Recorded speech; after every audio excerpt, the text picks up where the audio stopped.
Let us ponder, why are we unhappy despite being blessed with such a unique power that nature had endowed on us and set us apart from all other living creatures in this world?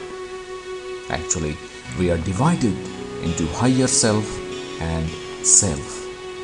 Our higher self is responsible for our innate nature. That is the nature we are born with.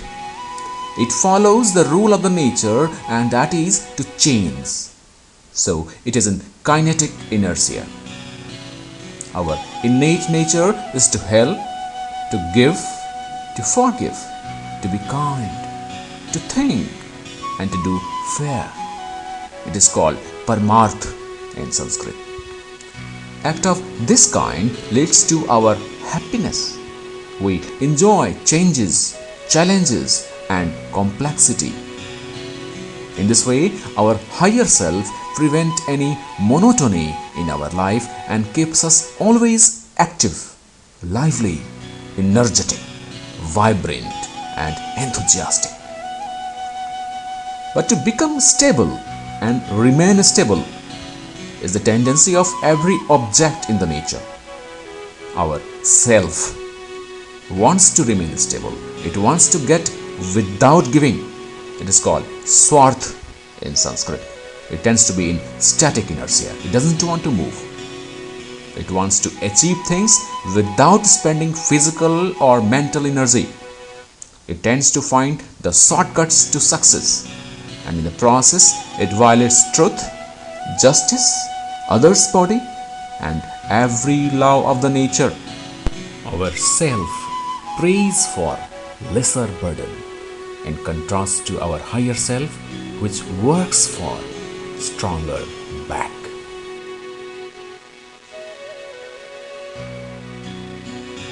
Our happiness depends on the dominance of our higher self on the self. If we let our self to dominate, abide by it, and work for it, we may get transient pleasure, but in the long run, we mar our own happiness. These pleasures can't give us happiness. Rather, it cuts our share of happiness in much greater proportion than by its own quantum. We have to pay very dearly for these pleasures from our share of happiness. It is said that man dies before he opens his eyes. To exemplify this fact, I am going to tell you about one of my patients who had become paralyzed on both sides because of an accidental spinal injury of his neck. Now he was dying because of the complications of immobility, which had rendered him helpless and dependent for his every life activities. In his words, he had told me, quote, "Doctor, I've got all the 3 P's that my self forced me to achieve in my life.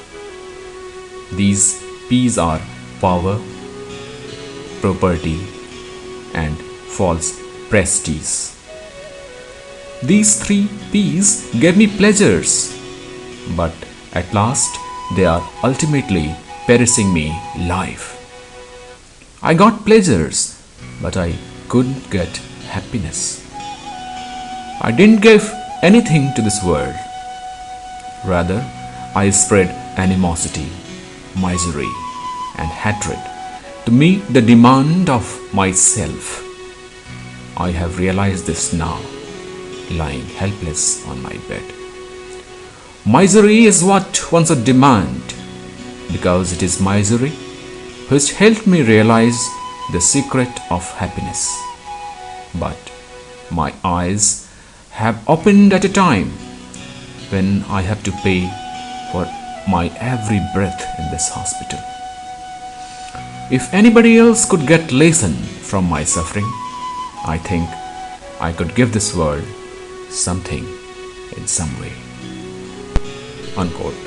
So friends, those who have managed to let their higher self dominate their self, their eyes have opened, they are awakened, and it is they who get the eternal bliss. This presentation is an effort towards our mind management. How can we utilize our mind to the fullest and be happy? How can we let our higher self dominate our self? Only then we can give our best output. Only then we can be happy and make others the same. The first step towards finding the best within is to have a purpose, a goal. Working without a purpose is a waste of our time, our money, and our mind. Give your mind a sound purpose and you don't have to worry for the plan. Whatever the mind can conceive and believe, it can achieve.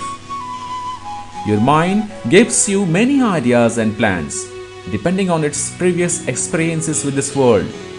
Not only this, if your desire is very strong, if you live with your goal and purpose with perseverance and persistence, it would also give you many novice ways to achieve your goal. This is what is called our sixth sense, our divine power. Remember, the snail has no hands, no feet. Still, it climbs the trees because it has purpose, patience, and persistence. All of us should have the following goals in the life. First, to acquire best of knowledge and skill, to enrich our internal world, and to get love and respect, to enrich our external world. If your goal in life is only to get into a particular profession and to get hold of material possessions and pleasures of this world, you are going to limit your output yourself. Your mind will always sought for more and more of such pleasures, and happiness is going to elude you in this process. Having defined our aim in life, from here on, I am devoting rest of my discussion in this part only onto how to acquire knowledge and